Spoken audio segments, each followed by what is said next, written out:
Executive show. Let's jump out and talk to Zaza Pachulia. Zaza, what's going on? How you doing, man? I'm pretty good, guys. I think we are in it's a very interesting time of the year. Like I'm looking at I'm in front of my computer right now, looking at the standings. Yep. And seeing only 9 games left, and seeing a bunch of teams, together, matched up together, and then 1 or 2 games can be a difference makers for a lot of teams. And I'm pretty sure. I mean, of course, we worry about our team, and we wishing all the best for our Warriors, but it must be a good time of the year for the NBA fans in general. So all over the world, where every game matters and every bucket counts now. So NBA fans must be loving this situation. Yeah, unless you're in San Antonio, then maybe San Antonio or Charlotte. But no, there are a lot of teams that are still alive. One of the things, I think you guys are in 6th right now. Obviously, the game against Dallas tonight's a big game, and for positioning, et cetera. But you guys have struggled on the road, and you're at the end of a 5-game road trip. You're 1-3 on it. You beat the Rockets. My question is this: have you sensed more of a sense of urgency on this trip? And do you expect tonight's game to look more intense than maybe some other games? Whole year long, we've been talking about, the challenge of the road games, right? So currently we are 8-29 on the road. And it never got better, right? It's been pretty standard, on the road, even though we won last game against Houston Rockets, who are, kind of dead last, in the Western Conference. But I want to take tonight's game, and look at it separately. Now, this is probably one of the biggest games that we have against Dallas Mavericks, who is right behind us. And, who's trying to get in top 6. And, with this win, there's a lot of things can change in the standings, right? So I think this is a test. Really, I think tonight's game really, and I don't want to put that impression. I'm sure guys not listening right now.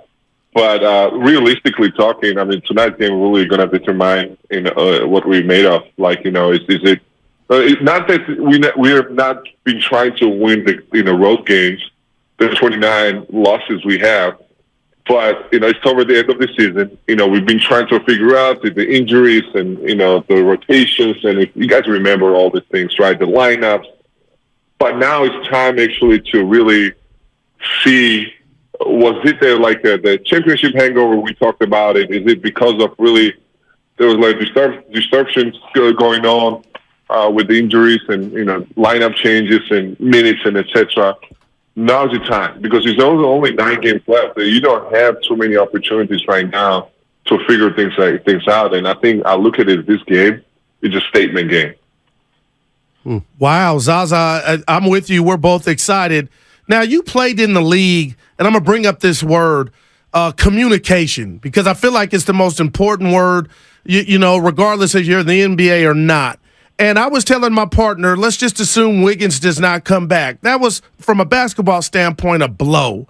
And I'm looking at Kuminga. He's been fine, Zaza, but I live in a world to where I was telling my partner, maybe Kerr or some of the coaches or players pull him to the side and say, you know what, we're going to need you to kind of take it up another level.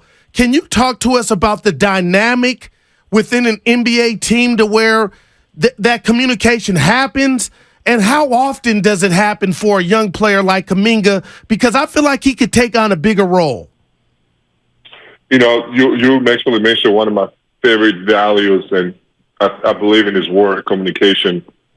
And, I believe it's never enough for us, especially in today's world. We all busy and we all doing our things, and it's never enough to communicate. And actually, we should always try to over-communicate. It's better to over-communicate than not, under-communicate.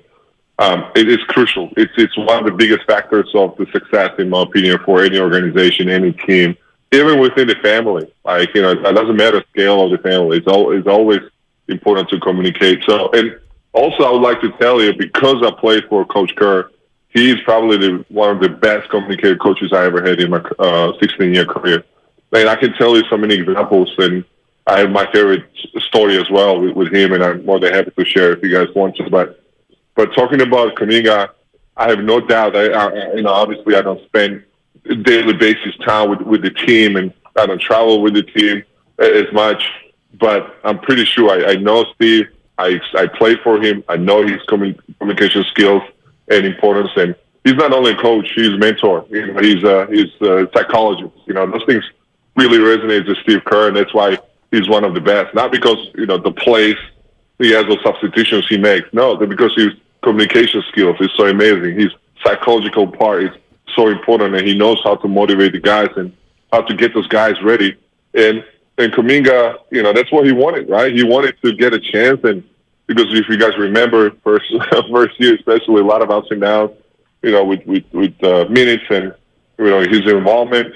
And this is the time, and we always talk about young fella, take your time. Your time going to come, right? It's not that easy to earn the trust and minutes in this league within so many amazing players. And here he is, after a couple of years later, he's getting consistent minutes and he's been delivering as well. So happy for him. But at the same time, I always say, especially for young guys, because I experienced myself, to make it is hard, but to keep your spot out there, to earn your minutes and continue to earning your minutes daily basis in every single game, it's even harder, because consistency is last thing counts for the young guys. So happy for him, and he knows. I'm pretty sure he knows that we don't know that his presence is going to be difference makers for our success. Zaza Pachulia joining us on the executive show. As long as we're talking about Jonathan, let's keep it there, because he's probably the most intriguing Warrior, maybe the most intriguing young player. So I'm looking at Kuminga, and I'm saying he's 20 years old, and he's getting 20 minutes a game on a pretty good team, and he's coming along nicely. There are a lot of fans that want him to do more. They want him to play more. They want him to score more. They want him to do, they want him to be on the floor more. What does Jonathan Kuminga have to do to go from a rotation player to a starter on this team, or does it kind of just depend on how long Draymond's around? Yeah, it's not it's not an easy answer on that, because so many things have to happen on a consistent basis. I'm going to use this word consistency again, because somebody has a good stretch, it really doesn't mean that the player is starter, or vice versa. If somebody has a bad stretch, couple of games, it doesn't mean that he's not a good player. So you can go both ways, but I always tell the young guys this: look at it as a journey. Don't look at it. It's not a sprint, right? It's a marathon. Talking about James with the James Wiseman, I had a similar conversation. I say, listen, the goal is to have 10 plus, 15 plus year career, right? That's the goal, and eventually every season is about making steps forward. Are you making steps forward? Health wise, strength wise, IQ wise, experience wise, stats wise, everything matters. So and as far as he continues to do all these little things and deliver it every single time he gets a chance, and continues to play hard, I'm pretty sure those days will come for him where he's more involved with the team and maybe become a starter. Maybe becomes a franchise player. Who knows? But, eventually success doesn't come overnight. And like I say, it's a journey. And it's just beautiful for me to see the young guys like Jordan Poole and Kuminga, and hopefully Moody as well, and PBJ, where they're going to grow in front of us. And, for them, where they were drafted and where they are now and where they're going to be 5 years later, hopefully again wearing the Warriors jerseys, that's the most beautiful part of the career of the young players. So let me ask you this, because we had Bob last week, and as a fan that I am, and all that the Warriors have accomplished, here with these 4 rings, I've been hearing the word disconnect, like the players aren't connected. And I'm on my couch or at the arena. I don't know what goes on behind closed doors, but Zaza, I told and asked Bob, I don't see it. But the inner workings of a team. And when you hear that word about this current team with Clay, Dre, and Steph, and Iguodala, how would you answer that when some people say, I feel like they're not connected? What's that about? Yeah, I mean, that's an interesting comment. And, when you look at it, when things doesn't go right way, and I don't want to say it doesn't go right way, but, expectations probably were better, from us to have a better record and not to be on the 6th seed right now, but maybe be in the top 4 or maybe on the top, right? because you expect that from the championship caliber team and team that won the championship last year. So and then when your record shows that you're 6 and if you lose game tonight you're gonna drop out of 6, right? This kind of conversation is always becoming automatically, right? There's a disconnect. What's wrong with the Warriors? And bottom line, we always have to remind ourselves we've been fortunate to win 4 championships in 8 years because winning is not easy. It's not easy. It doesn't come that easily. It takes a lot of work, and it takes a lot of contribution, and a lot of things have to go your way. And like I say, there might be a little disconnect. There may be, but at the same time, there's a lot of positive things as well with the experience of with still having amazing players like Steph, Clay, and Draymond, and they're all playing amazing basketball. Looking at the stats of Steph, and another chance for him to finish this season, I think it's going to be second in his career with 50, 40, and 90 percentage-wise. And Draymond still pushing to win, to be the first team of all defense, NBA team. And Clay has been having his career year. A lot of good things are happening as well. So I don't think these kind of things would be happening if there was total disconnect. At home, we're pretty good. We just have to figure out the road thing, and maybe it's mentality. Maybe I think it's more defense and with communication and connection, and maybe there's a little bit disconnect on the road. But I think we still have a little bit of time left. I know it's not too much, but it's still 9 games, a couple road games, and the playoff starts, and hopefully we're going to be part of it. And we just need to figure out, and not too much time left. And whatever it is a disconnect. It's some small things, and we just have to lock in and get to the place where we're supposed to. Zaza, great stuff as always. Tonight's game obviously big, and the last 9 games should be a lot of fun. Thanks. Absolutely, yeah. I'm looking forward to tonight's game. As we talk, it's going to be a big game. At the same time, I want to share with you some cool stories that I experienced last year. Oh, yeah. I want to give a shout out to Joe Lacob and Peter Gruber and Brendan Schneider, our leadership team, who obviously it's their decision. And I was part of it, so it's such an honoring moment for me to be part of this amazing moment for our part-time employees. And there were over 100 people, actually, I saw yesterday at Chase Center.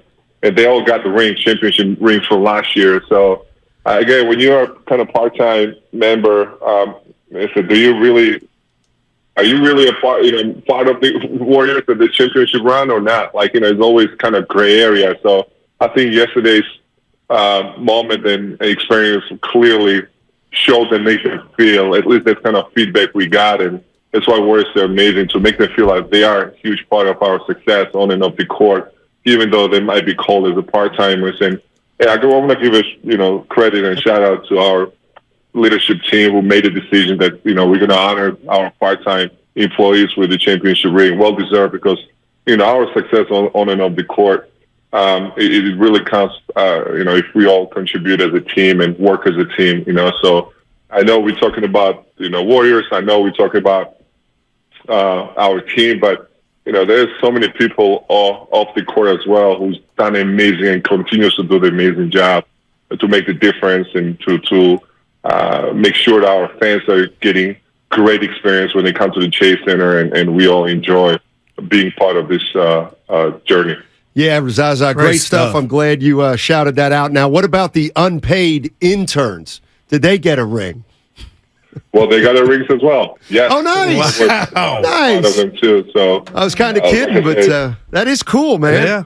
Absolutely, it's cool. That's why I want to share. Yeah. Because, honestly, driving back home, it was a crazy drive with all the weather and the conditions.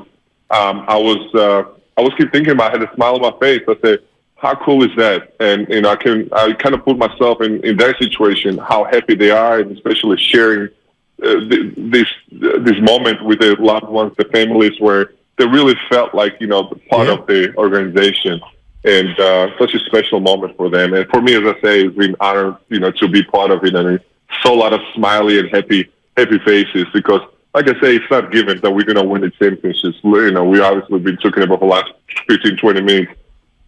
where are we and what's Right. happening and what to expect, So it's not given that we're going to win enough. Maybe for some of them, maybe it's only one and done in their lives and in their career. So, but pretty cool moment. Hey, Zaza, I'm going to be at the game Friday. If you're around, I'm going to come introduce myself and say hello, man. I don't have any ring for you, my man, but I don't know, I'm coming to say hello. You're a good dude. I don't need no hardware. Thanks, always, guys. Yeah. And All right. feels like we are family now. There you Yeah, go. exactly. Exactly. Zaza, Thank you, buddy. Steiny. Appreciate it. That's Zaza Pachulia. That is the executive show brought to you by Yellow Sack. Try a dumpster bag for easy waste removal. Less mess, reduce stress. Budget friendly, clean freely. Call 833-3-YELLOW or go to yellowsack.com.